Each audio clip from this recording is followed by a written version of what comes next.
Zord Rider, Transformers reviews and toy related chat. Zord Rider, Zord Rider.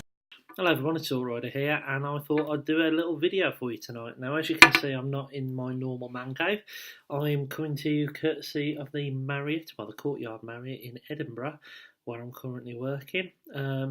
I've only just travelled up here. It's taken about 5 hours, hence the bottle of wine that's there and the wine that's in this glass here. So, what am I here to talk to you about? Now, the title of the video talks about the new Optimus Prime mould. And you might think that I'm going to talk to you tonight about what my thoughts are on that mould, and that's not the purpose of this video. I think we've got one greyed out photograph that looks interesting, but what I want to talk about tonight is how we constantly repurpose our collection, replace, refine, change, and I thought it'd be a quite interesting topic, and if anyone wants to join in with this, then please do.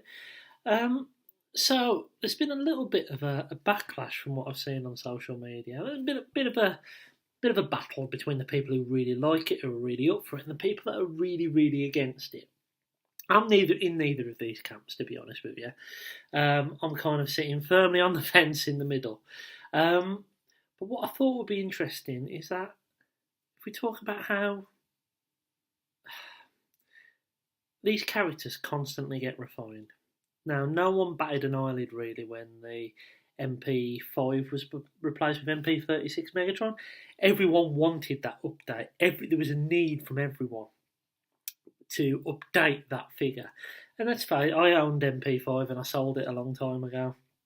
And it was quite cool. It was quite a good representation of the toy, just blowed up a little bit, but it wasn't what we wanted. As fans, we wanted Megatron, we wanted him to look like how he did in the cartoons, and that's what we got from MP36.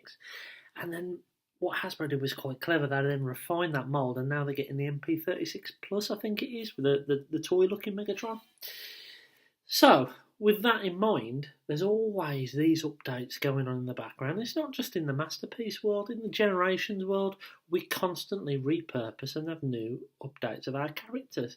I mean, if we only had one version of Optimus Prime, we'd all be sitting here with Generation 1 Optimus Prime. And even back in the 80s, that character was repurposed again into a new figure, Power Master Prime. Those you know as one of my favourite Transformers. The line, the toy, the characters get constantly refined. It's quite interesting because there's a number of characters that have been rendered obsolete recently. A good example of this, and thanks to Junkie Dave for this, is movie Blackout.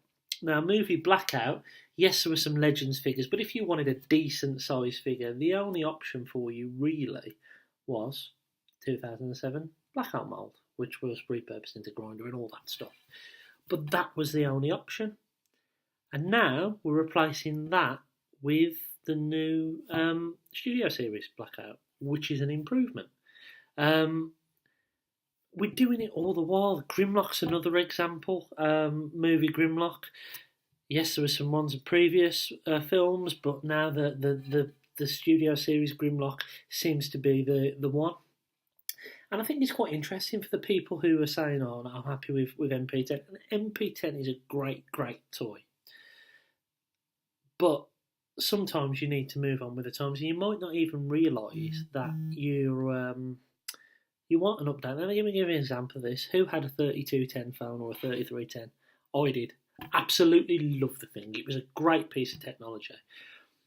I weren't bothered about photos, I weren't bothered about internet. This phone did everything that I wanted it to, until I saw the next phone, and the next phone, and the next phone.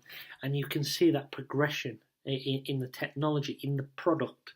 And that's, to face it, that's what Transformers are to Hasbro and Takara. They are products, they are things of making money. But also, in order to make that money, they need to keep refining them. And the latest lens that the Transformers Takara people are looking at is this cartoon accurate design. And It seems to be the way they're going for the masterpieces. And yes, I echo you. I hear you. Well, why do we need another Optimus Prime before we've got a Cliff Jumper, before we've got a Jazz, before we've got an official combiner? Well, there might be a number of reasons for that, but let's face it, one of the main ones is reusability of the mould. MP10, great toy. How many versions of it have we had? We've had the original Optimus Prime version, we've had the one with the gold chest, we've had the one with Ultra Magnus, Nemesis Prime, Shattered Glass, all the 8 ones, and then you had all the KO ones that we KO'd, and I know that's not Takara's fault, but I'll get into that a little bit later. But you know what? There's so many different ways you can repurpose Optimus Prime. Now they've got a new product, the better improved product in the aesthetic that we want as fans, allegedly. And now they can make money from it. It's their product. And we might not realise it. And I use the mobile phone example, but I mean, it's the same with Blockbuster. I had my Blockbuster membership card. I used to like walking down the shop. And then, you know what, Love Film come out. And I was like, oh, great, I can have a DVD through the post. Now it's Netflix. Times will constantly change. And yes, Transformers is a smaller fan base, but the products will evolve. If we look at the toys that we're getting now, even in the first party Generations line in Power of the Primes, yes, you can argue about the materials and the build quality, but the designs are very clever with a lot more posability than what we were used to. And I think it's quite interesting, this MP Prime, and maybe it's because it's the third iteration, the third refinement of the Optimus Prime product at the highest level. And for one, I'm excited to see what it's like. Now, I was in the camp of, I'm not going to buy a Masterpiece Megatron, and last year at TFN I did. And I'm happy I did. But, yeah, I want to see it in the flesh. I want to decide whether that product, that Optimus Prime, meets my needs, because it might not. And maybe they've actually found a way of using the mould to make a more toy-accurate one, similar to the Megatron. But I think a factor in maybe redesigning it is because, and I touched on this earlier, is KO companies are using that MP10 mould over and over and over. Imagine someone, I don't know, you draw a picture or you write a novel and someone else keeps using it and republic it and making it public and publishing it and making lots of money off it. Wouldn't you want to refine that product to make it better than the product that now everyone is copying and using? I think that's how Hasbro and Takara are going to stay ahead of the game. They're going to keep refining these iconic characters. Now, no one. The first thing we do when a new timeline's out is toy line, is what's Optimus like, or what's Megatron like?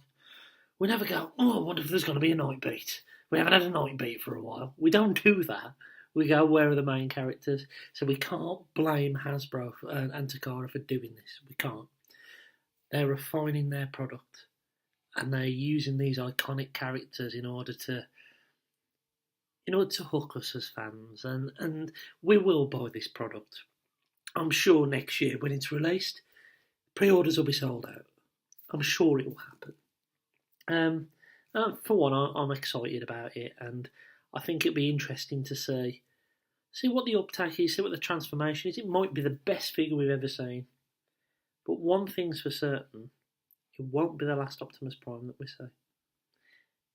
And I think that's the important point here. As fans, we constantly refine our collections. Your boy, Sun Surge, is another great example of this. We buy a product to fill a hole in our collection, and we replace that with another product as soon as it's better. And that might be because it's official, makes it better. That might be in our head, our little tick list. It might be because the engineering, the look, the design. But every now and again, something will come along to replace one of our old toys, to replace one of the characters in our collection.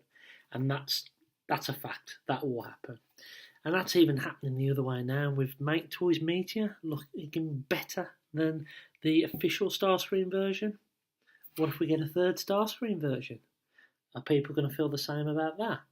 Will people feel the same about actually the Seekers being resold again and getting all 6 of them or 8 of them if you get Acid Storm and Sunstorm? I think it's a really interesting topic. I think Hasbro, Takara, hats off to you, because actually what you're doing here is you're making yourself a cash cow. People will buy this, and they won't just buy the first mould and the first paint of it, they'll buy dozens of them. I own two MP10s. I own the Shattered Glass one and the Toys R Us one, and they are great toys. And they will. I personally think it's one of the best toys in my collection. Definitely masterpiece wise. But things will change, things will improve, and our products and our needs will change as transformers consumers. So, what do you think? Am I talking a load of rubbish? If I am, let's blame Merla.